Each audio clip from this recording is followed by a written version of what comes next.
Bismillahirrahmanirrahim. Assalamualaikum warahmatullahi wabarakatuh. Saya Muhammad Abdul Ghafur akan mempresentasikan proposal penelitian yang akan saya lakukan.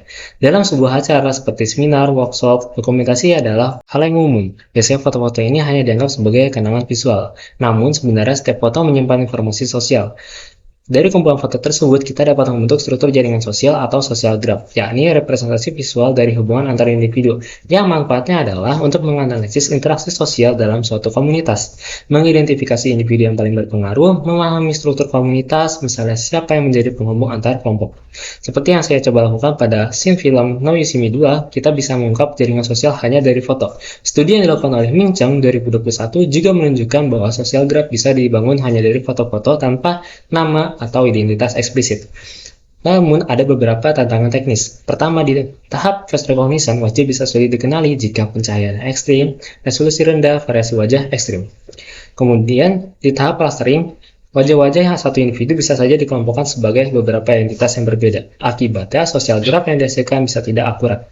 Penelitian terdahulu sudah menangani bagian-bagian dari proses ini, seperti Cheng 2023 melakukan pre- dan post-processing untuk clustering, dan Shen menggunakan spectral clustering ditambah reinforcement learning. Lalu, Xi dan Cheng sudah berhasil membuat SMA dengan pendekatan fast clustering dari kumpulan gambar, namun tidak ada bobot kedekatan antar individunya.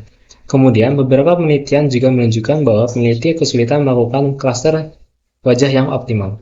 Oleh karena itu, penelitian ini akan membuat framework yang mengintegrasikan seluruh proses disertai pemberian bobot social graph. Berikut contoh data yang digunakan adalah kumpulan dokumentasi yang memuat wajah beberapa individu.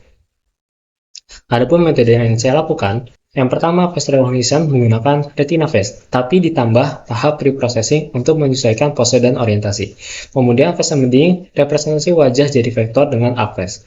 Lalu face clustering menggabungkan beberapa wajah menjadi satu individu, lalu pada tahap post-processing menggabungkan cluster kecil yang mirip dan menghapus noise. Lalu dilakukanlah pembuatan social graph dengan frekuensi koeksistensi dalam foto dan jarak spasial antar wajah. Framework yang dibangun dapat dimanfaatkan untuk menganalisis pola interaksi sosial dalam berbagai kegiatan, seperti seminar dan pertemuan organisasi tanpa yang perlu intervensi langsung. Juga berpotensi dikembangkan lebih lanjut dalam bidang keamanan atau manajemen acara. Penelitian ini dimulai sejak bulan April dengan tahap studi literatur dan penyusunan sistem dan ditargetkan selesai pada bulan Oktober dengan rincian lengkap lampir pada lampiran proposal. Dosen pembimbing satu saya adalah Pak Irfan. Beliau merupakan dosen matematika UIN Jakarta yang ahli dalam pemrograman sains data.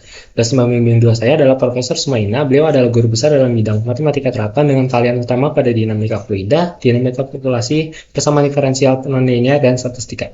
Sekian presentasi dari saya. Terima kasih atas perhatiannya. Wassalamualaikum warahmatullahi wabarakatuh.